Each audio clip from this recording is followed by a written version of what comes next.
वरुण लोक से नंद बाबा जी को छुड़ा करके लाया गया। कार्तिक शुक्ला एकादशी में नंद बाबा ने स्नान किया, व्रत रहते थे।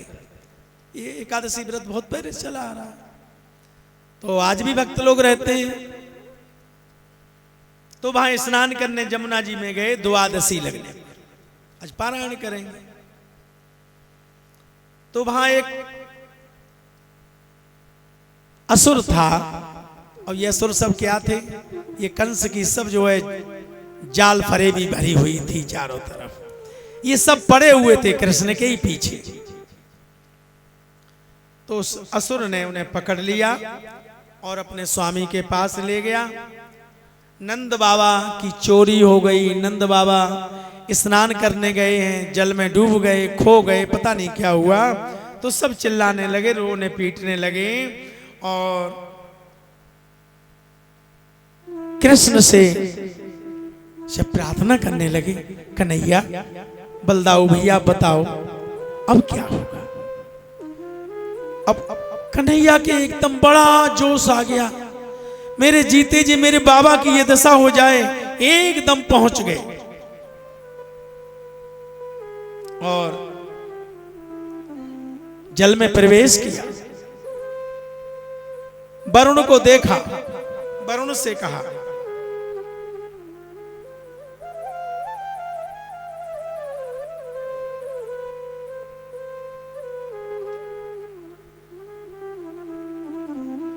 वरुण जी ने बता दिया कि मेरे अंदर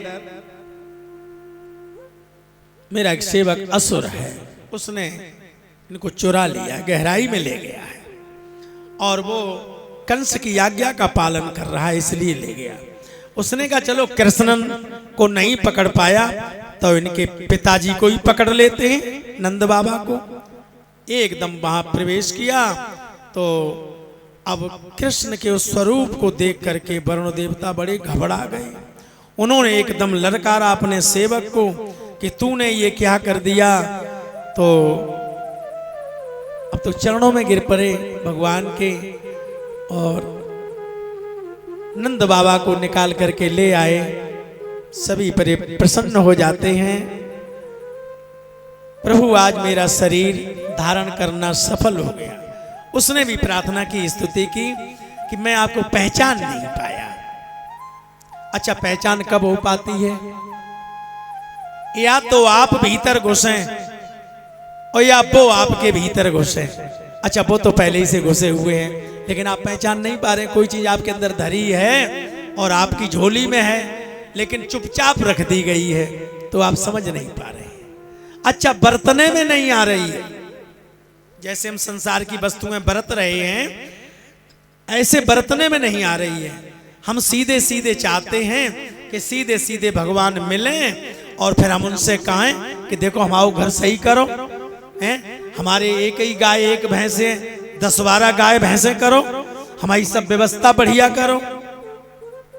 तो उन्होंने कहा ऐसे तो फिर सबके यहाँ करना पड़ेगा, लेकिन वो किस रूप में? फिर जैसे श्रीमद् भागवत महापुराण भक्ति ने पूछा था प्रथम अध्याय में कि ये कलिकाल को राजा परीक्षित ने रहने क्यों दिया, इसे तो खत्म कर देना था, इसने बड़ा कष्ट दिया है भक्तों को। अच्छा, ये बात भक्त ही तो सोचते हैं, और जो अभक्त हैं वे तो का जितो उपद्रव बढ़े सो ही अच्छो है।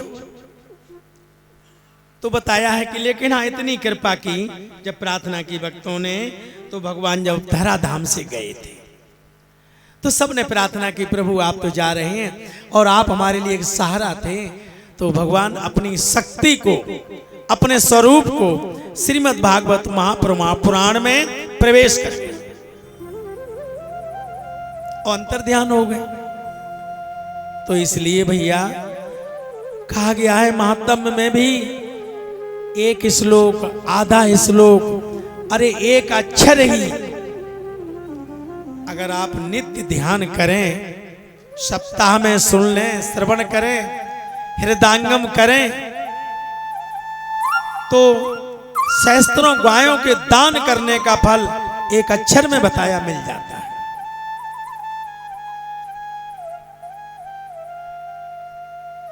जैसे कहते हैं ओ,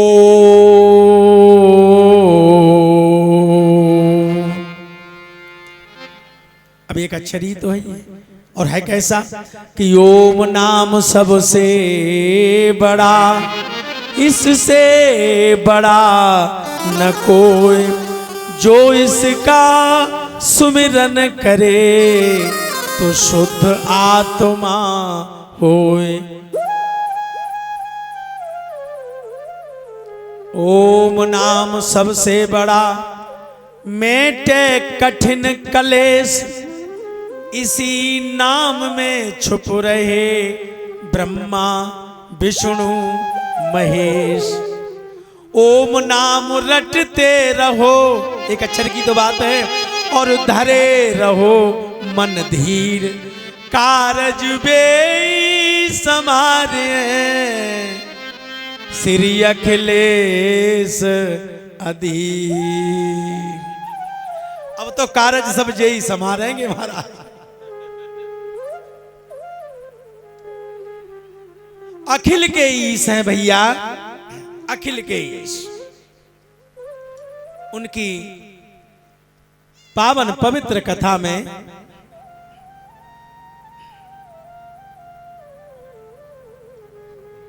अच्छा, अब आगे भगवान ने और लीलाएं की हैं। हर गोपी चाहती है कि भगवान बोलिए संत भगवान की। हर गोपी चाहती है कि भगवान मुझे दर्शन दें, मुझे दर्शन दें, मेरे घर आए, मेरे घर आए। देखो माखन चोरी जब भगवान ने की, तो कल मैंने थोड़ा व्याख्यान में दिया था कि भगवान ने चोरी नहीं की। पहले तो मैया ही कहती थी इससे खिलाऊंगा, इससे खिलाऊंगा, ये माखन अच्छा है, ये माखन अच्छा है। और भगवान फिर सुबह उठते तब एक बड़े कटोरा में अच्छा माखन निकाल के दे दिया, ये लाला खा लो। इतना तो खा भी नहीं पाएगा, लेकिन भगवान तो भाव में तो आप कितनों का भाव ले लेते हैं। तो मैया का सब हाड़ियों के दूध को जमाने का जो भाव था वो उन्होंने प्रकट किया था। सब में से खाया था और सब में से छुपा छुपा के खाया, फिर मैया ने चोर बता दिया। अच्छा, ये दशा गोपियों के साथ भी थी। गोपियां जब मथानी लेके बैठती थी, मेरे घर श्याम आ जाओ, मेरा भी माखन खा जाओ। मैया यशोदा जैसे प्यार से खिलाती है, तो ऐसे ही मेरे घर भी आ जाओ कन्हैया, मैं क्या करूं, मेरे घर आ जाओ। अच्छा, आप कन्हैया इतनी आवाज नहीं सुनेंगे, आर्तनाद है गोपी की, गोपी की आर्तनाद है महाराज। देखो आर्तनाद पे ही वो आती है। आर्तनाद कैसी है? जब हमारा हृदय बिल्कुल कहीं सारा नहीं पाए, विह्वल हो जाए, और तब वो किसी को पुकारे, उस परमात्मा को जब पुकारे आर्तनाद में, तब वो आते हैं। एक पक्षी है महाराज, डाल पे बैठा है, नीचे एक व्याघ्र पहुंच गया, उसने अपना तीर तैयार कर लिया और मारने को पक्षी को निशाना लगा लिया। और इधर तो नीचे वो मारने को तैयार है, और महाराज उधर ऊपर बाज आ गया। उसने कहा ये पक्षी बैठा है, ये इसका ध्यान पता नहीं किधर है, और ऐसे में कर लो गोविंदाय नमो नमः, 2 आलू का काम बन जाएगा। अब पक्षी ने दोनों को देख लिया है कि अगर मैं उड़ा तो बाज खा जाएगा, और बैठा रहा तो निशाना पूरा लग गया, इसने लक्ष्य बना लिया है मुझे मार देगा।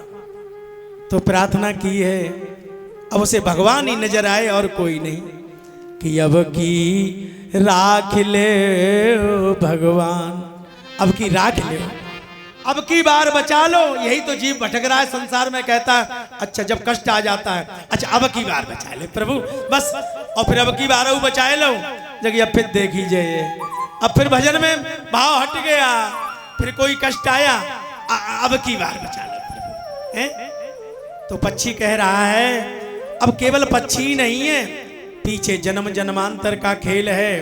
कितनी बार वो बना और बिगड़ा, कितनी बार उसकी जिंदगी की चली रेल है, कितनी बार रेल चल चुकी है उसकी। तो आज उसको जन्म जन्मांतर की याद आ रही है, वो पक्षी बना हुआ है। तो ये कह रहा है मैंने प्रभु मानव शरीर पाकर के भजन नहीं कर पाया, अब की राख ले, अब की बचाए ले, क्योंकि प्राण सबको अपने बड़े प्यारे होते हैं। अब की राख ले भगवान, मैं अनाथ बैठो द्रुम डरिया, और नीचे से पारिद साधो बान, ताके डर सो उड़नो चाहत, ऊपर ढुको सचान, दो भाते दुख भयो दया में, अब कौन बचावे प्राण, अब की राख ले ओ भगवान, अब की राख ले ओ भगवान, अब की राख ले ओ भगवान। जाको राख साया मार सके ना को, बात है पाल न पाका कर सके, चाहे जग बहनी हो। अब की राख ले ओ भगवान, अब की राख ले ओ भगवान, की राख ले ओ भगवान, अब की राख ले ओ भगवान। सुमिरत ही, अब उसका सुमिरन। अच्छा ये बहुत बड़ी बात बताई है कि हमारे जीवन में 3 चीजें जरूर होना चाहिए, सेवा, सुमिरन और सत्संग। इसको तौलो कि हमारे जीवन में कितना हमने कर लिया है, इसकी गिनती करो, हमने कितनी सेवा की है, कितना सुमिरन किया है, कितना सत्संग किया। यही प्यारे आपके साथ जाएगा, जीवन को कल्याण यही देगा, कल्याणकारी बनाएगा। सुमिरत ही अह डसो पार थी, भगवान सरप बन के आ गए। जिसने निशाना व्याघ्र बहेलियन लगाया है उसके पैर में डस लिया,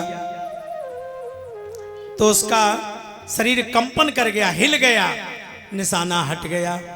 सुमिरत ही अह डसो पार थी, कर छूटो संदान, सूरदास सर बाण लगो सचाने, बाज में लगा जा करके। उसने कैसी प्रार्थना की, भगवान ने सुन लिया। उसकी आतनाद थी कि जब व्याघ्र को सर्प ने काट लिया, उसका शरीर कंपन कर गया, बाण छूट गया, उस पक्षी के कपोत के नहीं लगा, वो जाकर के बाज के लगा, नीचे वो पछाड़ खा के गिर गया, सर्प ने काट लिया और बाण लगने से कपोत भी गिर गया। सूरदास सर लगो सचाने, और जय जय कृपा निधान, अब की राख लई भगवान, अब की राख ले भगवान, अब की राख ले भगवान।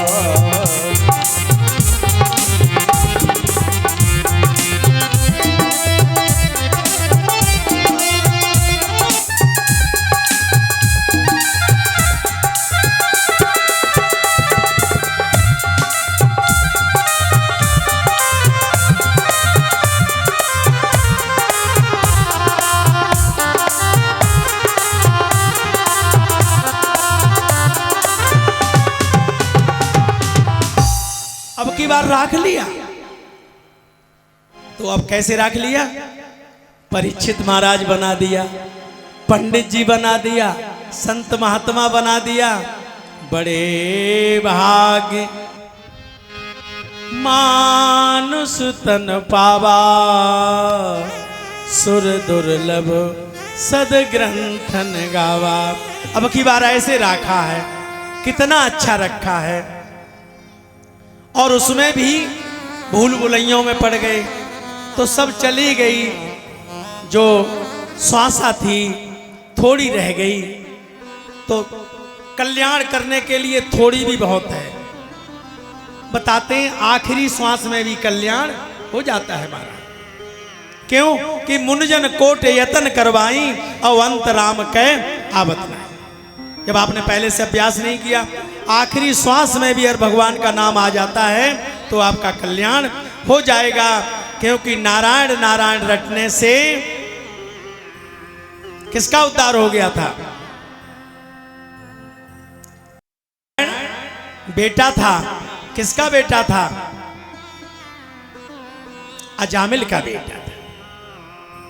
पीछे कथा में निकल गया और उसने अपने बेटे का नाम नारायण नारायण नारायण रख दिया।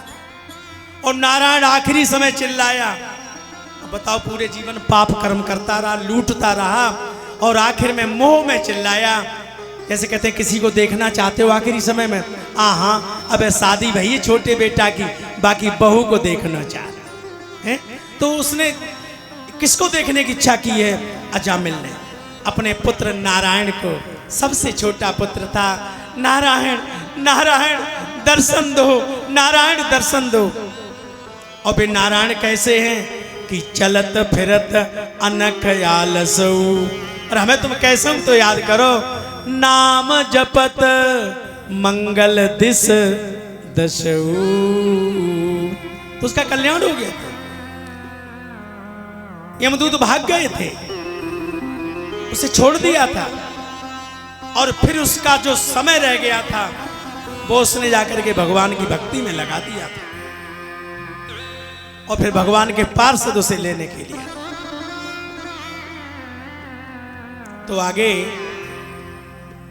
भगवान की पावन पवित्र कथा जो श्रीमद् भागवत में दसम स्कंद की आप श्रवण कर रहे हैं।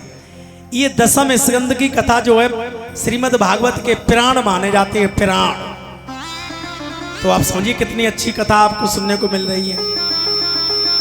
और आज जो इस कथा को श्रवण कर रहे हैं वो बड़े सौभाग्यशाली हैं। अच्छा, अब इसमें भी दसम स्कंद उदात पूर्वा दोनों ही प्राण हैं ही, लेकिन इसमें भी एक भगवान ने लीला की है, रास लीला। वो तो है रहस्य लीला। रास लीला के माने हैं कि रहस्य लीला। भगवान ने अब गोपियों को अपना रहस्य बता दिया था। उसके बाद फिर हुई है महारास लीला। अच्छा, महारास क्या है?